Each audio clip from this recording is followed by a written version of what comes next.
ಯುವ ನಟನಿಗೆ 22 ಲಕ್ಷ ರೂಪಾಯಿಯನ್ನ ವಂಚಿಸಿದ್ರ ಸ್ಟಾರ್ ನಿರ್ದೇಶಕ ನಂದಕಿಶೋರ್. ಹಿಂಗಂತೇಳಿ ಆರೋಪವನ್ನು ಮಾಡ್ತಾ ಇರುವಂತಹದ್ದು ಯುವ ನಟ ಶಬರೀಶ್ ಶೆಟ್ಟಿ ಅಂತೇಳಿ ಗಂಭೀರ ಆರೋಪವನ್ನು ಮಾಡ್ತಾ ಇದ್ದಾರೆ ನಂದಕಿಶೋರ್ ವಿರುದ್ಧ. ಕಿಚ್ಚ ಸುದೀಪ್ ಹೆಸರಿನಲ್ಲಿ ನಂದಕಿಶೋರ್ ವಂಚಿಸಿದ್ರು ಅಂತೇಳಿ ಪಬ್ಲಿಕ್ ಟಿವಿ ಜೊತೆಗೂ ಕೂಡ ಮಾತನಾಡಿದ್ರು. ಸಿನಿಮಾದಲ್ಲಿ ಅವಕಾಶ ಕೊಡೋದ್ರ ಜೊತೆಗೇನೆ ಕೆಸಿಸಿಯಲ್ಲಿ ಆಡುವ ಅವಕಾಶದ ಭರವಸೆಯನ್ನು ಕೊಟ್ಟು ಈ ವಂಚನೆಯನ್ನು ಮಾಡಿದಾರಂತೆ. ಹಣ ಕೇಳಿದ್ದಕ್ಕೆ ಕಳೆದ ಸೀಸನ್ನಲ್ಲಿ ಆಟವಾಡಲಿಕ್ಕೂ ಕೂಡ ಅವಕಾಶ ಸಿಕ್ಕಿಲ್ಲ. 9 ವರ್ಷಗಳ ಹಿಂದೆ ಪಡೆದಂತಹ ಹಣ ಕೇಳಿದ್ದಕ್ಕೆ ಈಗ ಬೆದರಿಕೆ ಹಾಕ್ತಾ ಇದ್ದಾರೆ. ಸುದೀಪ್ ಗಮನಕ್ಕೆ ತರ್ತೀನಿ ಅಂದಿದ್ದಕ್ಕೂ ಕೂಡ ನನಗೆ ಬೆದರಿಸುವಂತಹ ಕೆಲಸವನ್ನ ಮಾಡಿದ್ದಾರೆ ಅಂತ ಹೇಳಿ ಪಬ್ಲಿಕ್ ಟಿವಿಗೆ ಯುವ ನಟ ಶಬರೀಶ್ ಹೇಳಿಕೆಯನ್ನು ಕೊಟ್ಟಿದ್ದಾರೆ. ನಿರ್ದೇಶಕ ನಂದಕಿಶೋರ್ ಅವರು ಯುವ ನಟ ಶಬರೀಶ್ ಶೆಟ್ಟಿ ಅವರಿಂದ 22 ಲಕ್ಷ ತಗೊಂಡು ವಂಚನೆ ಮಾಡಿದ್ದಾರೆ ಅನ್ನೋ ಆರೋಪ ಈಗ ಕೇಳಿ ಬರ್ತಾ ಇರ್ತಕ್ಕಂಥ ಈ ಬಗ್ಗೆ ಮಾತಾಡೋದಕ್ಕೆ ಸ್ವತಃ ಯುವ ನಟ ಆಗಿರ್ತಕ್ಕಂಥ ಶಬರೀಶ್ ಶೆಟ್ಟಿ ಅವರು ನಮ್ಮ ಜೊತೆಗಿದ್ರೆ. ಸರ್, ಏನದು 22 ಲಕ್ಷ ವಿವಾದ? ಸರ್ ನಮಸ್ತೆ ಸರ್. ನಾನು 2016 ನಂದಕಿಶೋರ್ ಅವರು ನನಗೆ ಜಿಮ್ಮಲ್ಲಿ ಪರಿಚಯ ಆಗ್ತಾರೆ. ಸೊ ಅದಾದಮೇಲೆ ಫ್ರೆಂಡ್ಶಿಪ್ ಆಗುತ್ತೆ. ಸೊ ಫ್ರೆಂಡ್ಶಿಪ್ನ ಎನ್ಕ್ಯಾಚ್ ಮಾಡಿಕೊಂಡು ನನ್ನ ಹತ್ರ ಅಮೌಂಟ್ ಕೇಳ್ತಾರೆ. ಬಟ್ ನಾನು ಏನಕ್ಕೆ ಅಮೌಂಟ್ ಹೆಲ್ಪ್ ಮಾಡ್ತೀನಿ, ನನಗೆ ಸುದೀಪ್ ಸರ್ ಅಂದರೆ ತುಂಬ ಇಷ್ಟ. ನಾನು ಅವ್ರ ಅಭಿಮಾನಿ. ಎಲ್ಲೋ ಒಂದು ಕಡೆ ಅವ್ರು ಸುದೀಪ್ ಸರ್ ಜೊತೆ ಇದಾರಲ್ಲ, ನನಗೆಲ್ಲೋ ಸುದೀಪ್ ಸರ್ನ ಪರಿಚಯ ಮಾಡಿಕೊಡ್ತಾರೆ, ನನಗೊಂದು ಬೆನಿಫಿಟ್ ಆಗುತ್ತೆ. ಸೊ ನನಗೂ ಅವ್ರ ಹತ್ರ ನಿಂತ್ಕೊಂಡು ಮಾತಾಡ್ಬೋದು, ಅವ್ರ ಜೊತೆ ಕ್ರಿಕೆಟ್ ಆಡ್ಬೋದು ಅನ್ನೊಂದು ಕನಸಿತ್ತು. ಆ ಕನಸು ನೆನೆಸಾಗುತ್ತೆ ಅಂತ ಇವ್ರನ್ನ ಫ್ರೆಂಡ್ಶಿಪ್ ಬೆಳೆಸ್ಕೊಂಡು ಇವ್ರು ಅದನ್ನೇ ನನ್ನ ಜೊತೆ ಫ್ರೆಂಡ್ಶಿಪ್ ಮಾಡ್ಕೊಂಡು ಅಮೌಂಟ್ ಕೇಳ್ತಾರೆ. ಸೊ ನಾನು ಬೇರೆಯವ್ರ ಹತ್ರ ಸಾಲ ತೊಗೊಂಡು ಕೊಡ್ತೀನಿ. ಅದಾದಮೇಲೆ ಅಮೌಂಟ್ ತೀರಿಸಲ್ಲ. ಮತ್ತು ಪುನಃ ಅದು ಇನ್ನೊಂದು ಸಲ ಅಮೌಂಟ್ ಕೇಳ್ತಾರೆ, ಅವಾಗ ಕೊಡ್ತೀನಿ, ಅದು ತೀರಿಸಲ್ಲ. ಏನನ್ನು ಕೇಳಿದ್ರೆ ನಾನು ಅಲ್ಲಿ ಹೇಳ್ತೀನಿ ಇಲ್ಲಿ ಹೇಳ್ತೀನಿ, ಸುದೀಪ್ ಸರ್ ಸಂಪರ್ಕ ಕಟ್ ಮಾಡಿಸ್ತೀನಿ, KCC ಕ್ರಿಕೆಟ್ ಆಡ್ತಿದ್ದೆ ಅದನ್ನು ಕಟ್ ಮಾಡಿಸ್ತೀನಿ, ಹಂಗೆ ಹೀಗೆ ಅಂತ ನನಗೆ ಧಮಕಿ ಆಗ್ತಾಯಿತ್ತು. ನಾನು ಎಷ್ಟು ರಿಕ್ವೆಸ್ಟ್ ಮಾಡೋದು ಒಂದು ಸಲ ಚೆಕ್ ಕೊಟ್ಟರು, ಚೆಕ್ ಬೌನ್ಸ್ ಆಯಿತು, ಕೇಸ್ ಮಾಡ್ತೀನಿ ಅಂತ ಬೇಡ ಅಂತಂದರು. ಅದಾದ್ಮೇಲೆ ಮತ್ತೆ ಪುನಃ ನಾನು ಅಮೌಂಟ್ ಕ್ಲಿಯರ್ ಮಾಡ್ತೀನಿ ಅಂತ. ಆಮೇಲೆ ನಾನು ಕೊಟ್ಟಿರೋ ತುಂಬ ಪ್ರೆಷರ್ ಆಯಿತು ನನಗೆ. ಸೊ ಇಂಟ್ರೆಸ್ಟ್ ಕಟ್ತಾಯಿಲ್ಲ, ಅಮೌಂಟು ಕೊಡ್ತಾಯಿಲ್ಲ ಅಂತ. ಅದಾದಮೇಲೆ ಏನು ಮಾಡಿದೆ, ಸಿನಿಮಾ ಅವಕಾಶ ಕೊಡ್ತೀನಿ ಅಂತಂದರು. ಸಿನಿಮಾ ಅವಕಾಶನೂ ಕೊಡಲಿಲ್ಲ. ಪೊಗ್ರೂಲ್ ಮಾಡೋ ಅಂತಂದರು, ಪೊಗ್ರೂಲ್ ಅವಕಾಶ ಕೊಡಲಿಲ್ಲ. ರಾಣಾ ಸಿನಿಮಾ ಮಾಡಿದ್ರು, ಅದರಲ್ಲೂ 1-2 ದಿನ ಕಲಿಸಿದ್ರು, ಅದರಲ್ಲೂ ಅವಕಾಶ ಕೊಡಲಿಲ್ಲ. ಅದಾದಮೇಲೆ ನಂದು ರಾಮದೂತ ಸಿನಿಮಾಗೆ ಪ್ರೊಡ್ಯೂಸ್ ಮಾಡಿಸ್ತೀನಿ ಉದ್ಯಮ ಇದಾಕ್ಕಿದೆ ಅಂತ ಹೇಳ್ಬಿಟ್ಟು ನನ್ನನ್ನು 6 ತಿಂಗಳು ಅವ್ರ ಮನೆ ಬಾಗಿಲು ಕಲಿಸಿದ್ರು. ಅದು ಅವ್ರ ಕಡೆ ಏನು ಪ್ರಯೋಜನ ಆಗಲಿಲ್ಲ. ಫೈನಲಿ ನಾವೇನು ಮಾಡಿದ್ರೆ ನಮ್ಮ ಸಿನಿಮಾ ಕಂಪ್ಲೀಟ್ ಮಾಡ್ಕೊಂಡು ಈಗ ನನ್ನ ಸಿನಿಮಾ ರಿಲೀಸ್ ರೆಡಿ ಇದೆ, ಪ್ರಮೋಷನ್ ದುಡ್ಡಿಲ್ಲ. ಸೊ ನಾನು ದುಡ್ಡು ಕೊಡ್ತಾಯಿಲ್ಲ. 22 ಲಕ್ಷ ಬರಬೇಕು. ನಾನು 250 ಗ್ರಾಮ್ ಗೋಲ್ಡ್ ಪ್ಲರ್ಜ್ ಮಾಡಿಕೊಟ್ಟಿದ್ದೀನಿ. ಅದು ಗೋಲ್ಡು ಸಹ ಹರಾಜಾಗ್ಬಿಟ್ಟಿದೆ. ಎಲ್ಲ ಅವ್ರಿಗೆ ಗೊತ್ತು. ಅವ್ರೇನು ಕಿವಿಗೆ ಹಾಕ್ಕೊಂತಿಲ್ಲ. ಏನು ಕೇಳೋರು ನೆಗ್ಲೆಕ್ಟ್ ಮಾಡ್ತಾಯಿದ್ರು, ತುಂಬ ನೆಗ್ಲೆಕ್ಟ್ ಮಾಡ್ತಾಯಿದ್ರು. ಹಾಗಾಗಿ ಫೈನಲಿ ನಾನು ನಿನ್ನೆ ಅವ್ರಿಗೆ ಮಂಗಳವಾರ ಡೆಡ್ಲೈನ್ ಕೊಟ್ಟೆ. ಮಂಗಳವಾರ ಒಳಗೆ ಕ್ಲಿಯರ್ ಮಾಡಿ, ಇಲ್ಲ ನಾನು ಮುಂದಿನ ಹೋರಾಟ ಮಾಡ್ತೀನಿ ಅಂತ. ಏನು ಬೇಕೋ ಮಾಡ್ಕೊ ಅಂತ ಧಮಕಿ ಹಾಕಿದ್ರು. ಅಂದರೆ ಅವ್ರ ಹತ್ರ ಮಾತಾಡಿದ್ರೆ ಈ ಮೊದಲು ಮಾತಾಡಿ ಏನಾದ್ರು ಹೇಳಿದ್ದೀರಾ ಅವ್ರ ಹತ್ರ? ಸರ್ ತುಂಬ ಸಲ ಅವ್ರು ಕಾಲ್ ರೆಸ್ಪಾಂಡ್ ಮಾಡಲ್ಲ ಸರ್. ವ್ಯಕ್ತಿ ಅವ್ರು ಏನಂದರೆ ಬಾಯ್ ಬಿಟ್ಟರೆ ಸುಳ್ಳು. ನಾನು ನಮ್ಮ ಕುಟುಂಬದವರು, ನಮ್ಮ ಸಿನಿಮಾ ಕ್ಷೇತ್ರದವರು ಅಂತ ಒಂದು ಯೋಚನೆಯಲ್ಲಿ ನಾನು ಸುಮ್ಮನೆ ಇಲ್ಲಿವರೆಗೂ ಇದ್ದೆ. ಯಾಕಂದ್ರೆ ದೊಡ್ಡವ್ರನ್ನ ಎದುರಾಕೊಳ್ಳೋದು ಬೇಡ, ನಾವು ಕಷ್ಟಪಟ್ಟು ಬೆಳೀತಾರೆ ಚಿಕ್ಕವರು ಅಂತ ಒಂದು ಭಯ ಇತ್ತು.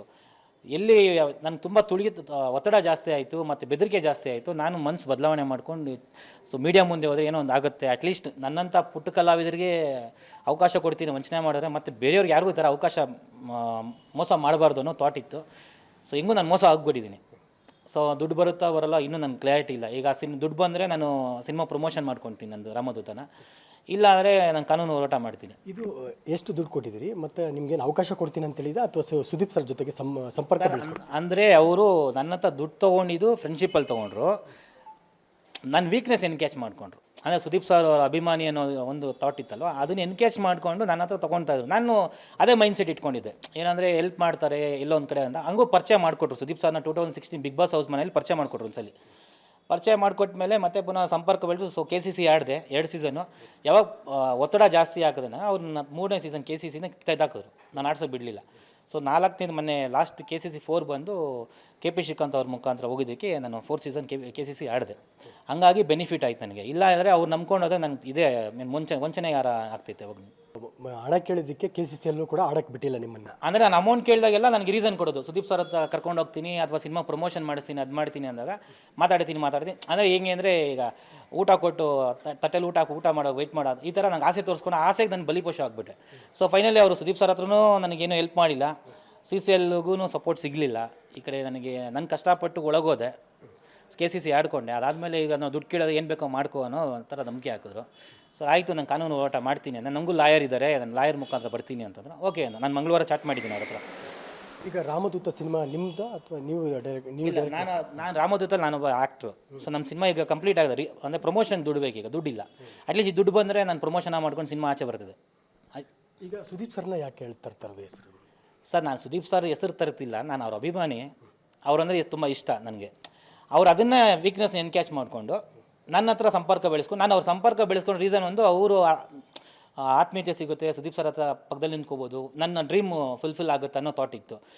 ಅವ್ರು ಅದನ್ನು ಎನ್ಕ್ಯಾಚ್ ಮಾಡ್ಕೊಂಡು ನನಗೆ ಬಲಿ ಪೋಷಣೆ ಮಾಡಿಕೊಂಡ್ರು. ಸೊ ನಾನು ಹಂಗಾಗಿ ಈಗ ಅದಕ್ಕೆ ಸುದೀಪ್ ಸರ್ನನ್ನು ಸಂಪರ್ಕ ಮಾಡಿ ಸುದೀಪ್ ಸರ್ ಗಮನಕ್ಕೆ ತರ್ತೀನಿ, ಆಮೇಲೆ ಚೇಂಬರ್ಗೂ ಗಮನಕ್ಕೆ ತರ್ತೀನಿ, ಅದಾದಮೇಲೆ ಶಿವಣ್ಣನ ಅವ್ರಿಗೂ ಗಮನಕ್ಕೆ ತರ್ತೀನಿ. ಸೊ ಅಂದರೆ ಈಗ ನಮ್ಮ ಕುಟುಂಬದ ವಿಷಯ ಅಲ್ಲ, ಫಸ್ಟು ಒಂದು ಮಾತು ದೊಡ್ಡವರ ಹತ್ರ ಡಿಸ್ಕಸ್ ಮಾಡಿ ಅದಾದಮೇಲೆ ನೆಕ್ಸ್ಟ್ ನಾನು ಕಾನೂನು ಹೋರಾಟ ಮಾಡ್ತೀನಿ. ಅಂದರೆ ಫಿಲಮ್ ಚೇಂಬರ್ಗೆ ಕಂಪ್ಲೇಂಟ್ ಕೊಟ್ಟರೆ ನಿಮಗೆ ಬೆದರಿಕೆನೂ ಹಾಕಿದ್ರೆ? ಚೇಂಬರಲ್ಲಿ ಲೆಟ್ರ್ ಕೊಡ್ತೀನಿ, ಕಂಪ್ಲೇಂಟ್ ಕೊಡ್ತೀನಿ, ನನಗೆ ಏನು ಬೇಕೋ ಮಾಡ್ಕೊ ಅಂತ ಒಂದೆರಡು ಸಲ ಬೆದರಿಕೆನ ಹಾಕಿದ್ರು. ಹಂಗೂ ಅವ್ರ ತಮ್ಮ ತರುಣ್ ಸುಧೀರ್ ಅವ್ರ ಹತ್ರ ಮಾತಾಡಿದೆ. ಅವರು ಪಾಪ ತುಂಬ ಕಷ್ಟಪಟ್ಟ ಮೇಲೆ ಬಂದಿರೋದು. ಅವರು ಒಂದು ಹೇಳಿದ್ರು, ನಿನಗೆ ಸಿನಿಮಾ ಪ್ರಮೋಷನ್ ಏನು ಬೇಕು ನನ್ನ ಕಡೆಯಿಂದ ಮಾಡ್ಕೊಡ್ತೀನಿ ಅಂತ ತರುಣ್ ಅವರು. ದುಡ್ಡು ವಿಷಯ ಬಂದಾಗ ನಾನೇನು ಮಾಡೋಕ್ಕಾಗಲ್ಲ, ನೀನು ಅವನ ಹತ್ರನೇ ಮಾತಾಡ್ಕೊ ಅಂತ ಪಾಪ ಅವರು ಅಂದರು. ಸೊ ಅವರು ನಂಗೆ ಸಪೋರ್ಟ್ ಮಾಡಿದ್ರು, ಅವರೇನು ಬೇರೆ ಥರ ಮಾತಾಡಲಿಲ್ಲ. ಇತ್ತೀಚೆಗೆ ಸಾಕಷ್ಟು ಸಿನಿಮಾಗಳು ಯಶಸ್ವಿ ಆಗಿದೆ ಅವ್ರದ್ದು. ನಿಮ್ಮ ಹತ್ರ 22 ಲಕ್ಷಕ್ಕೆ ಯಾಕೆ ಈ ಥರ ಮಾಡ್ಕೊಂಡ್ರು?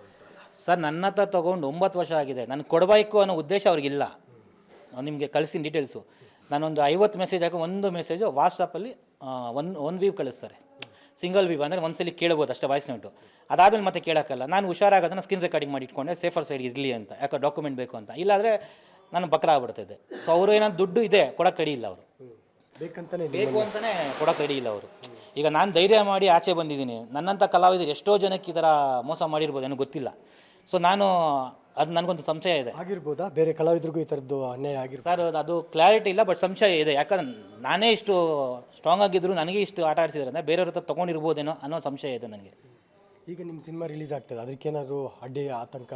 ಸರ್ ಅದು ನನ್ನ ಸಿನಿಮಾ ವಿಷಯಕ್ಕೆ ತೊಂದರೆ ಕೊಡೋಕ್ಕಾಗಲ್ಲ. ಸೊ ಕಾನೂನು ಮುಂದೆ ಯಾರೂ ದೊಡ್ಡವರಲ್ಲ, ನಾನು ಕಾನೂನು ಹೋರಾಟದ ಗೆಲ್ತೀನಿ.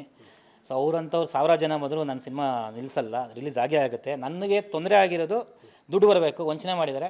ಅಟ್ಲೀಸ್ಟು ಎಚ್ಚೆತ್ಕೊಂಡ್ರೆ ಮುಂದೆ ಬೇರೆಯವ್ರಿಗೂ ತೊಂದರೆ ಆಗ್ಬೋದು. ಯಾಕಂದ್ರೆ ನಮ್ಮಂತ ಪುಟ್ಟ ಕಲಾವಿದರು ಕನಸು ಕಟ್ಕೊಂಡು ಹೋಗಿರ್ತೀವಿ ಬೆಂಗಳೂರಿಗೆ.